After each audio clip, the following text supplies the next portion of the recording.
You're an ADHD woman who finds yourself spiraling into anxiety at work, especially when the emails keep piling up, the meetings seem endless, and the admin tasks feel like 1,000 tiny paper cuts. You are so not alone. Maybe you feel like you're always behind. Maybe your chest tightens every time a Slack message pops up or you get a voicemail. Or maybe you're caught in that awful cycle of procrastinate, panic, perform, then repeat. Oh, crash in there somewhere too. Today, we're going to talk about why that is happening, how to hold yourself with compassion instead of shame, and real tools you can use right now to start calming your nervous system and getting back in the driver's seat of your day. Here's the truth. ADHD anxiety at work doesn't always look like traditional anxiety. Sometimes it's overthinking every word in an email. Sometimes it's freezing when you need to start a report. And sometimes it's feeling like your whole body is buzzing with dread, but no one around you seems to notice. And that's because the modern workplace wasn't designed for ADHD brains, especially not for ADHD women who spent a lifetime trying to overcompensate, people please, and mask just to survive. So that when the systems we work in are rigid, fast-paced, or hyper-responsive, and your brain is nonlinear, intuitive, and easily overstimulated, it's not just hard, it's dysregulating. And your anxiety isn't a personal failure. It's often a nervous system in fight or flight, constantly scanning for the next task, the next mistake, the next fire to put out. Let's stop pathologizing that. Let's name it, and then let's meet it with care. You may have been a kid who got in trouble for talking too much, or not paying attention, or not finishing assignments on time.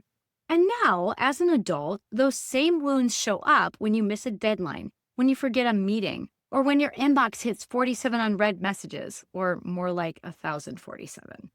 So, of course, your anxiety shows up like an internal alarm bell. It's trying to protect you. What you're feeling is valid. But now, instead of pushing through with white-knuckled urgency or collapsing in shutdown or both, let's talk about better ways to support yourself at work. Number one, get clear on your priorities. Everything feels urgent when your brain is overwhelmed, but not everything is equally important. Ask yourself, what actually moves the needle? What has a real deadline?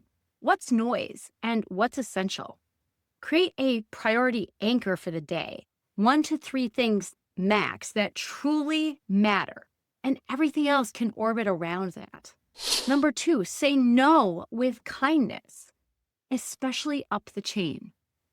Listen, I get it. Saying no can feel terrifying, especially to a supervisor.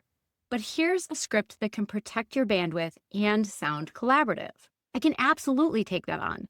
What would you like me to move down the list to make room for it? It shows initiative and protects your nervous system from spinning out. Number 3, match your tasks with your energy. ADHD isn't just about attention, it's about energy regulation. So if you're in a low focus zone, don't force deep work. Use that time for admin, simple tasks, or even cleaning out your email. If you catch a wave of focus or clarity, ride it. Reschedule less essential stuff if you can. Time block flexibly, not rigidly, as much as you can, recognizing that yes, if you're in a job, you may have to follow the schedule that people have put you on with meetings and whatnot. So I want to take a quick pause. If you're watching this and thinking, I know what to do, but I still can't get myself to do it consistently, you are not alone. That's why I created the 5-step Taskmaster plan, a free guide designed specifically for ADHD women to help you finally follow through without the shame spiral. It's short, it's actionable, and it gives you the kind of structure that actually works for your brain. You can grab it using the link below in the description. Okay, back to the tools. Number 4, this is a big one, regulate your nervous system, especially when you're in fight or flight. Like I said, this is huge. When you're anxious at work, you're likely in sympathetic overdrive. Your fight or flight response is running the show. Here's how to gently shift out of that state. Number 1, take intentional breaks.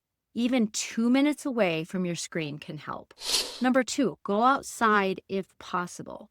Movement plus nature equals powerful combo. Number 3, do volcano breathing, which I love to talk about volcano breathing. I'm actually going to share it in this video. I've shared it in other ones, but I want to give you a moment. So to practice volcano breathing, you can place your hands together in front of your heart.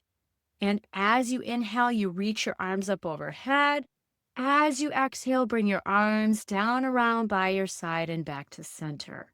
And you can do that a few more times. That will help you regulate out of the fight or flight response and even out of the shutdown response. All right, next, try pressing your feet into the floor. And as you do that to ground down, notice 3 things you see, 3 things you hear, and 3 things you feel. This grounds you into the present moment. And then name your state without judgment. I feel activated right now, but my brain thinks I'm in danger. And I'm actually safe. These may sound simple, but they're powerful cues to your nervous system that it's okay to come out of high alert. Number 5, build micro rest into your day. Even if you can't take long breaks, find 30-second resets. A sip of water, a stretch, a quick step outside, one slow exhale with your shoulders softening. You're not lazy. You're not failing. You're a human with a sensitive brain and a whole lot on your plate. ADHD anxiety at work is real, and it's not because you're messed up. It's because you've been trying to operate in systems that don't honor the way your brain works. But here's the good news. Once you understand what's happening, you can start making small shifts that bring your body back into safety and your brain back into clarity. Start with just one thing from today's video, just one. And if you want a deeper strategy to help you, you can access my 5-step Taskmaster plan in the description below. Be sure to like, comment, and subscribe if this spoke to you. I'd love to hear what part of this hit home. I'll see you in the next video. Take care.